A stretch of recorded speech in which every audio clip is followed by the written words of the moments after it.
Hey guys, I'm going to talk about the seasonal legacy system in this video for Warborne Above Ashes. A lot of people have been asking me to do a video on this. I previously went over this information like very briefly in the patch notes video that I did, but for this I'm going to go line by line just because it's so requested. This is going to be the stuff that you're going to keep from season to season, or the stuff that you're not going to be able to keep from season to season, so that you know to spend that on the stuff that you do keep, right? Stuff that's going to be fully preserved is your Driftmaster and cosmetics, your Driftmaster titles, your avatars, including your frames, your mounts, your Driftmark appearances, emotes, sprays, and any other cosmetic items. This means that if I'm over here at the auction house, and let's say I haven't spent a dime on this game, but I have some Solar Bite from stuff that I've earned from selling in game or whatever, I'm going to make a video on how to make money and how to make Solar Bite eventually, so keep in tune for that. But let's say I want the cosmetic from the $300 pack, the Fang Halo statue for the left side of my Driftmark. I can come in here and I can buy it for 58 Solar Bite, and I'll have that forever. It's not going to go away. I don't have to buy it next season. It's something that I can put on display or use to be able to find my house if I'm outside or whatever. Anything cosmetic is going to be kept, okay? The next line here is things for key progression, unlock drifters, master. It says including mastery levels. I've talked to people in my community. I think that that's just a relation to this. You're not actually going to get to literally keep your mastery levels in the way that it says. I think it's just bad translation. Unlocked equipment training, including battle infusions and hypercharge levels. Battle infusion is the stat increases for the little gems that you get for all of your equipment. It also works for drifters. Maybe that's what they meant here, actually, now that I'm thinking about it. Maybe it's just a typo. And your hypercharge levels are small IP increases from crushing other blueprints against the stuff that you have. These meta progression systems are going to be kept across the seasons as they go on, so that if you play for a really long time, you have some sort of a benefit, especially in the beginning of a season. Your acquired mods and unlock boost station recipes. Not really sure about this. I don't really use the boost station too much. I just use other people's boost stations. So I'm not really sure how that works, if I'm being honest. So we'll have to see. The mods being kept, that makes a lot of sense to me. The very first mod that I opened this season was a legendary healing mod for Nature Staff. I'm not healing at all this season, so I'm glad that I will be able to get to use it in future seasons.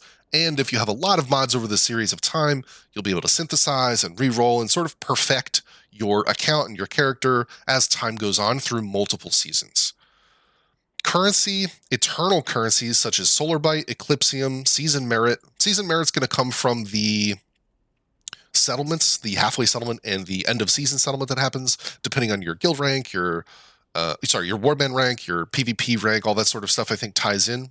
Your data fragments, these are the currency that you use in order to unlock stuff in the equipment training. Let me go to something I don't have. This material, this is the material that they're talking about. You're also going to get to keep these blueprints, okay? All of those things are going to be kept. Your vein hold metals, your spray tokens, anything that is tied to the meta currency, the meta progression system, all that stuff is going to be kept. Solar Bite being kept obviously makes sense because you're going to spend money for it. That would cause some sort of a problem if it wasn't, if I'm being honest. Anything that is in your inventory for unlock items, including the fragments for training blueprints, which I've already said, the mod cores that unlock the mods, makes sense to me, the drifters and equipment battle scars. Your drifter and equipment battle scars are going to be found in the materials category under here. All of this stuff, this is all stuff that's going to be kept. If you unlock it, it's going to be useful potentially in future seasons. One of the things that I will say is, as you getting this PvP currency, if you're not spending it all buying consumables or whatever, make sure that you're buying these battle crates at the bottom. These do refresh over time, I think. And even though the 3 random here will give you, any of the different kinds of battle scars that you can get, later I may decide that I want to use Selen, and having those battle scars is only going to be beneficial. And this currency for the war supplies, this is currency you do not keep because it is not tied to the meta progression system. Subscription status and friend list, it doesn't get more obvious than that. Of course that stuff was going to get kept, right? So as I was saying before, so your drifter and equipment mastery levels will be reset. A portion of the pre-reset levels are going to be converted to universal XP, and acquired universal XP will carry over the next season a certain percentage. Now, we don't know what that certain percentage is. I don't believe that they've made it public, and I don't believe that they've made the set scale for Legion rank that are going to be partially carried over to be public, but you are going to get to keep some of it, so it is worth maybe stocking up on this stuff. I don't know if the equipment or if the mastery that you've spent already will be carried over at a different rate. Again, they haven't let us know. We'll find out when season 2 starts or at the end of season settlement during season 1 and the between. Stuff that is reset between each season. Now, this is stuff you do not get to keep at all. This is stuff that is going to go away. Your Driftmaster levels are going to go away, your tech and your Drifter tiers, including the attribute points. Anything that is tied to Drifter progression is going to get reset so that you're not godly at the beginning of the season. Makes sense to me. Seasonal currencies such as Starfall tokens, repair vouchers, exergy ores, faction medals, PvP medals, and warband medals. As I said before, anything that is tied to this war supplies vendor, the faction vendor that's right up here, I spend this currency. If you have faction currency, like I'm not sitting on any faction currency right now because I've been buying loot reward tokens to get more blueprints. I've been buying my mod cores because I know that they don't reset and they refresh weekly. So make sure that you are buying these. This is the kind of stuff that you want to be investing this faction currency and stuff into so that you're not sitting on it, right? And the same is true for the research and the exergy that you're using. Don't research stuff you don't need. It gets reset anyway, right?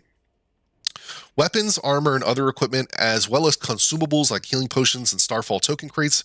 Anything that's just a regular item that's in your inventory that you got throughout the season or you crafted, all that stuff's going to go away.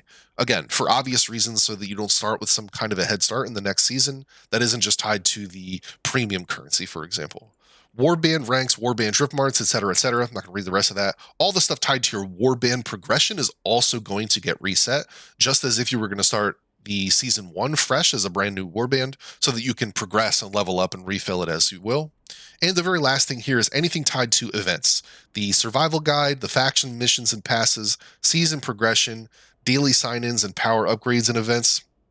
What that means is anything that is progression related that isn't permanent, right? So in the faction rewards, anything that's in the missions category, all this stuff that is completed at the bottom of the faction missions in order to progress your pass, all of this stuff is going to get reset. So if you're working on this stuff, the Eclipsium does not reset. So it might be worth your while to go through these missions and see, which ones you can be doing in order to get that currency that does not reset, rather than focusing on the ones that do.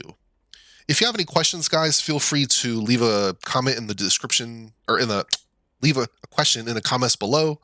Please like and subscribe. I'm trying to grow the channel, guys. As always, I'll see you in the next one.